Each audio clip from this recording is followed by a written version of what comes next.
կցանկանա պատասխանի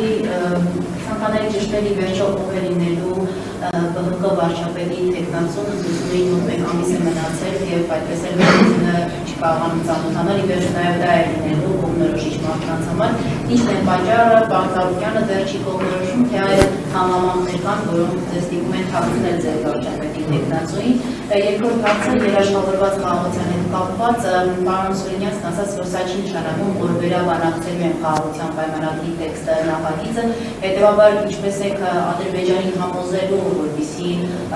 նա համաձայնի երաշխավորներ ընդգրկել այդ խաղաղության պայմանագրում եւ եթե կարող եք գոնե մեկ տող ներկայացնել թե որքան աշխատատեղ եք ծրագրում բացել թոշակները որքան եք պատրաստվում բարձրացնել հետո սրանք նաեւ կարևորագույն ցուցիչներ են այդ խաղաղապահների նախընտրական ծրագրերում շնորհակալություն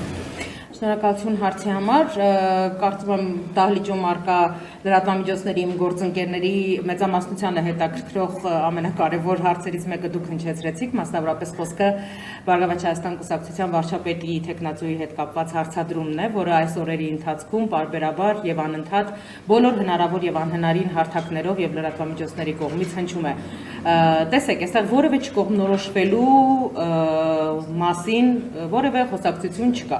Օրենքը որևէ կերպ չի պարտադրում այս կամ այն պահին հնչեցնել մեր վարչապետի թեկնածուի անունը։ Գագիկ Ծառուկյանը բազմիցս ասել է, որ մենք ունենք մի քանի թեկնածուներ, իրականում պատրաստված, գրագետ, բանիմաց, տարբեր ոլորտներում շատ հեղինակավոր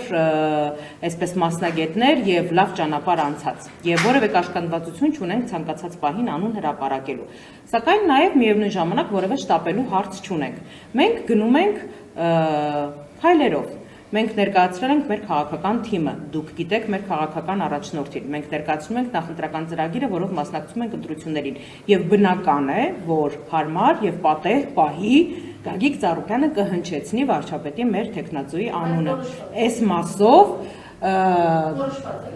ես ձեզ վստահեցնում եմ, որ շատ շուտով առաջիկա օրերին դուք կլսեք վարչապետի մեր թեկնածուի անունը։ Սա այս մասով, ինչ վերաբերվում է մնացած ծրագրային դրույթներին, քանի որ փաստաթուղթը իրապես շատ մեծ ծավալի փաստաթուղթ է, մասնավորապես եթե մենք խոսում ենք թոշակների բարձրացման մասին կամ նվազագույն աշխատավարձի բարձրացման մասին, բնականաբար մենք ունենք բոլոր տնտեսագիտական հաշվարկները, մասնավորապես, որ թոշակները պետք է բարձրացվեն համապատասխանեցվելով նվազագույն սպառողական զամբյուղին, այնուհետև 2027 թվականից սկսած արդեն համապատասխան գնաճին ինֆլյացիայի տեմպերին դրանք պետք է փուլային տարբերակով էլ ավելի բարձրացվեն։ 27 թվականից նվազագույն աշխատավարձը պետք է հավասարեցվի 150,000 դրամի, պետք է ստեղծվեն աշխատատեղեր, պետք է իրականացվեն բացվածքը մենք առաջիկա ժամերին ձեզ կներկայացնենք, պետք է իրականացվեն տնտեսական մեգա նախագծեր, որոնք որ Հայաստանում ապահովելու են հազարավոր աշխատատեղեր, դրանցից հենց մեկը Հատիսում Հիսուս Քրիստոսի արձանի կառուցման ծրագիրն է, որը բոլոր տնտեսագիտական հաշվարկներով եւ հիմնավորվածությամբ ստեղծելու է աշխատատեղեր, ենթակառուցվածքներ են բացելու, զբոսաշրջության զարգացմանն է նպաստելու, տարեկան մոտ 20 միլիոն զբոսաշրջիկի այցելություններ են նախատեսված եւ բնական է, որ այդ քանակի զբոսաշրջիկների այցելությունը իր դրական տնտեսական ազդեցությունն է ունենալու մեր երկրի տնտեսության զարգացման գործընթացում։